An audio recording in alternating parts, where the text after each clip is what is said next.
Hey Miss Vaughn, my name is Caitlin George and I'm in your Thursday 9:30 a.m. class, and in this video I'm going to be talking about 5 of my research articles and a little bit about each of them, as well as a glow, which is something that I liked about the article, and a grow, which is something I not necessarily liked about it, or something it should grow on.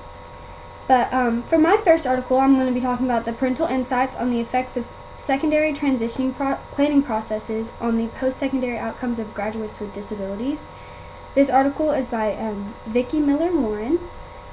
Basically, this article talks about the vital role that parents play in the transitioning process for children who have disabilities in high school, and thereafter, like what they're going to be doing after high school, their jobs, and where they're going to be living and stuff, like at college, if they're going off to college. That's what it talks about. It talks about the vital role that parents play in that with their teachers and the planning of their IEPs in their process. The parents know their children much better than any other professional out there. They know them as a person and not just their disability. So it just talks about how important teachers should make the parents feel in this process, because they play such a major role in getting their child to go on to the next level. A glow about this article is that I believe all educators and administrators, anyone working with children, or like children who have disabilities, or parents who have children with disabilities, should read this article. It's very important for them to know the importance of the parent in that child's life, and I feel like it helps the teachers really realize that, and helps them maybe get the parents to be more involved. A glow about it is that it's not necessarily as important for an early childhood educator like myself, like I want to be actually, because I'm not dealing with high school age children with disabilities.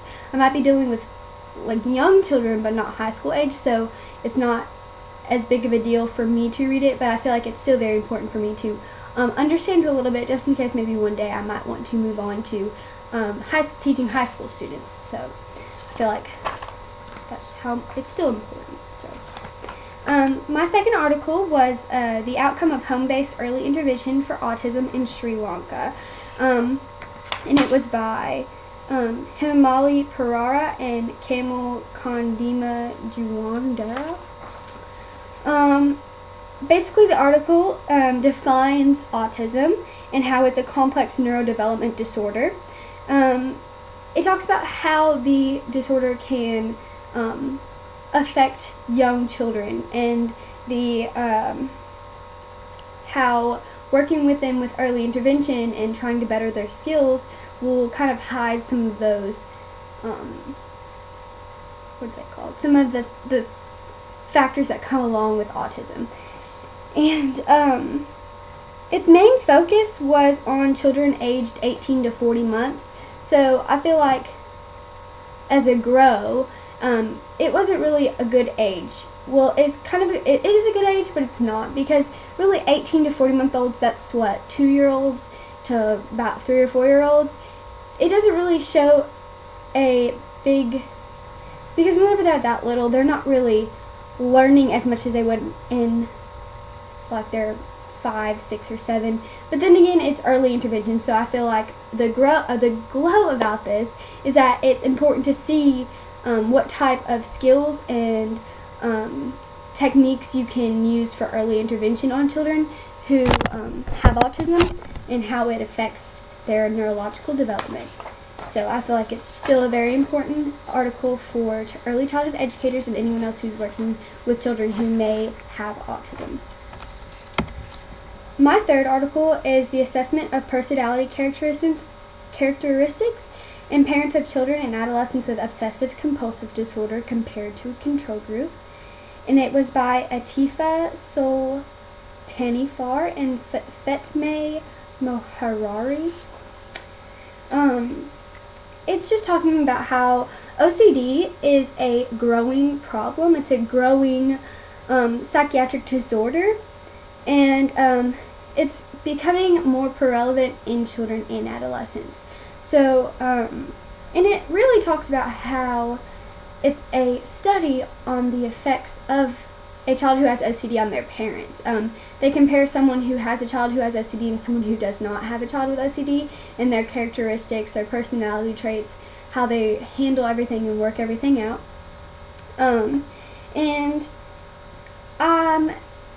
They, at the end of the study, found out that there's really no correlation between a parent who has a child with OCD and a parent who does not have a child with OCD.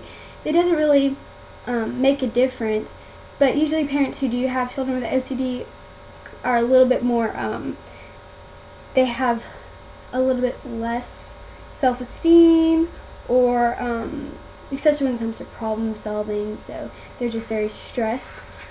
A glow about this article is I feel like it's very important for early childhood educators and for parents to read this, because it helps a little bit with the characteristics of OCD and how to handle it.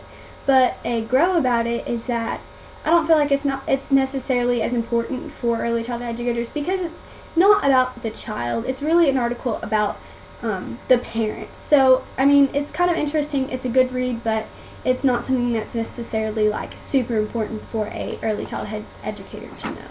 So, my fourth article is the Concurrent Medical Conditions in Autism Spectrum Disorders by Tanya Celia and Wynona W. Frey-Steinson. It really talks about how autism is very unique. It has many different characteristics. Not all children who are diagnosed with autism are the same. There's many different disorders and habits that come along with autism, and also it can be a very severe case, or it can be not so severe. You could look at a group of young children and you could tell, I mean, you cannot pick out all the children who have autism, because some children don't really show any characteristics about it, but there's some children who cannot barely function on their own because of it. I think this is extremely, this is my glow, because I think it's extremely important for all educators to read about this. It shows the importance of understanding autism as a whole, and how it's not just one disorder. Like, it's not something that you can easily just define and fix, because it's just so different. And I feel like it's just very important for educators and parents to understand that, because autism is a growing problem. In the article, it mentioned how 1 in 64 children have autism and 1 in 42 boys have it. So it's just super important for educators to read this. A grow, there's honestly not really any grows that I could pick out in this article. I feel like it's just a super good article, and I think everyone should have to read it, even if you're not just going to work with children, because one day you're going to be around children. And I feel like it's important to be ready if an instance comes up where you have to deal with a child who has autism. So I think it's very important. My last article is the effect of sensory integration training on executive functions of children with attention deficit hyperactivity disorder. And it's by Salar Faramarzi and Shirin Ajmondirad.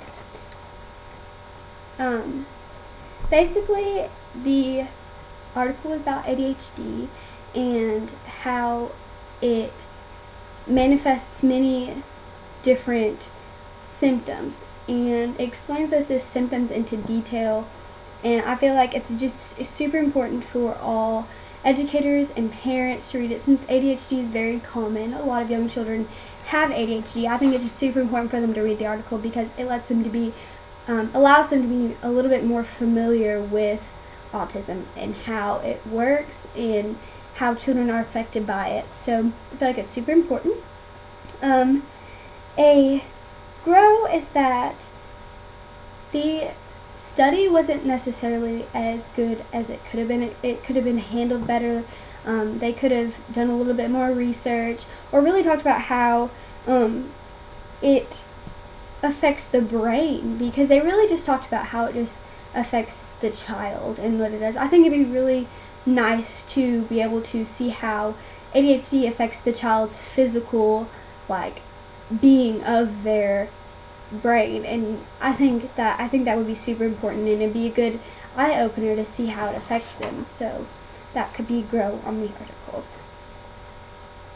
And that was 5 of my 10 research articles that I did for your class. I hope you enjoyed watching this video and it opened your eyes to some of my articles, maybe that you might read one day. But thank you for watching.